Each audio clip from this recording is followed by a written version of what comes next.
As mitologias têm deuses que são muito poderosos, e em cada uma delas tem um deus que fica por cima de todos. E hoje eu vou mostrar para vocês 10 deuses, ou até mais, que são mais poderosos de cada mitologia.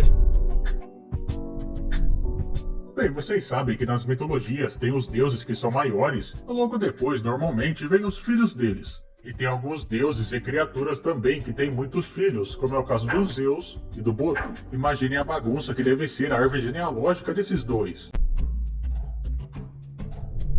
A mitologia celta é espalhada por vários povos, tem os lusitanos, os galeses, mas aqui eu vou focar mais na parte da Irlanda. E nesse caso não tem como não falar dos Tuatha de Danann, que é o principal grupo de deuses celtas. E nesse grupo tem alguns deuses que são muito importantes. O primeiro deles, que também era o primeiro rei, era o Nuada, que era o deus do braço de prata. Ou de mão de prata, depende de onde você está vendo. O Nuada era filho da deusa Danu, que era uma deusa tríplice.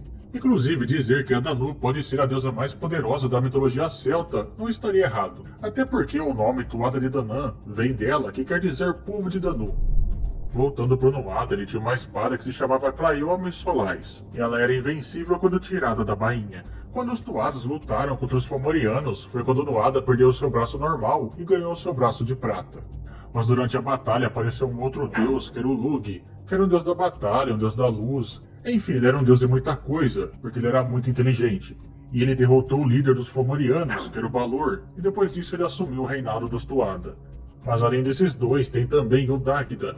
E chamavam ele por um título que é muito parecido com Odin, que é o pai de todos. Ele era um deus gigantesco e extremamente poderoso.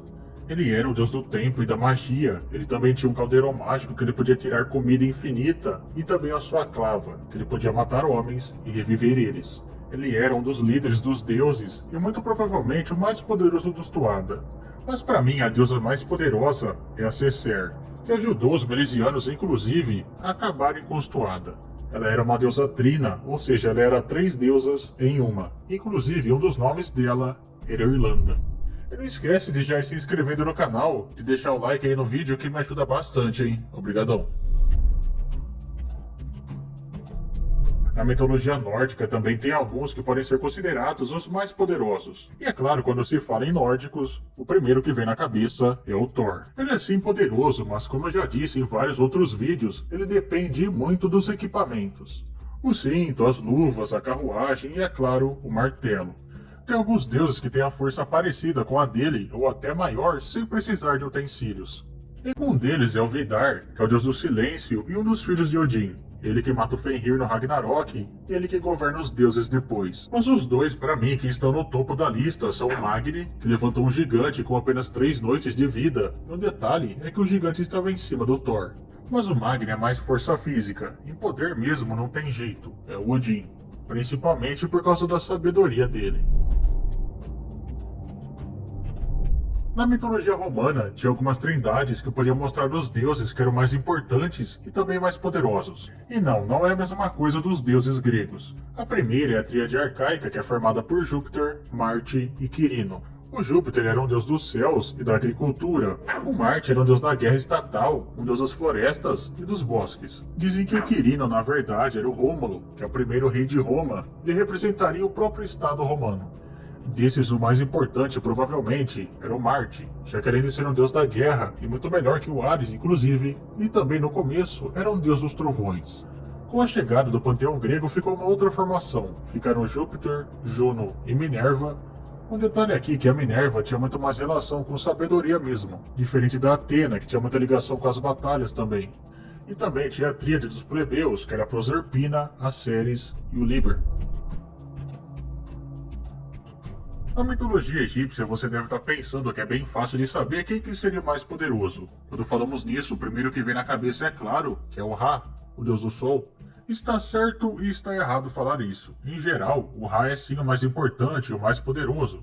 É ele que carrega a barca pelo submundo para desafiar Apófis. Mas dependendo da cidade, o Ra podia ser juntado com uma outra divindade. Dessa forma surgiu um novo deus supremo. Algumas das divindades que surgiram foram, por exemplo, o Sobek-Ra, o Nun-Ra, o Ptah-Ra, o Aton-Ra e o mais poderoso deles, o Amon-Ra.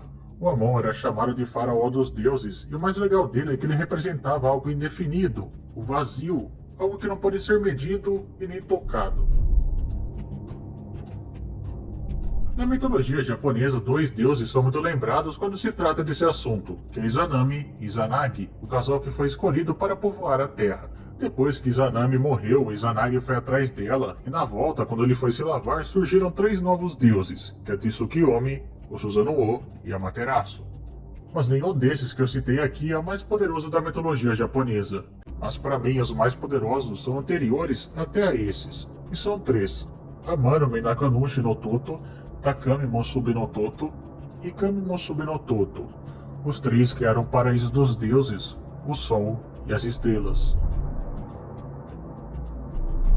Aqui vai dar um certo problema, porque eu sei que a maioria já considera os Zeus como sendo o mais poderoso da mitologia grega.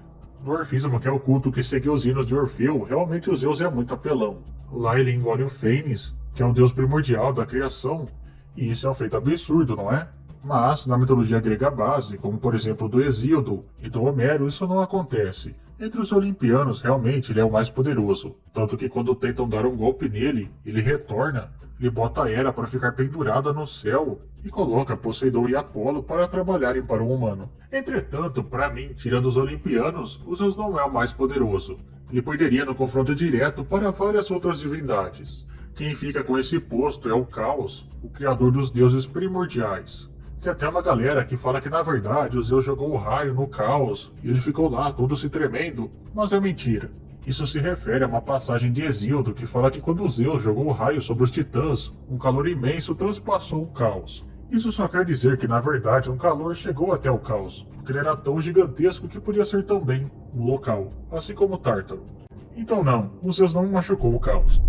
Bem galera, o vídeo foi esse, eu espero que vocês tenham gostado. Não esqueça de avaliar o vídeo deixando o like ou dislike, se inscrever no canal, deixar aí nos comentários algum assunto para um próximo vídeo, hein? Valeu!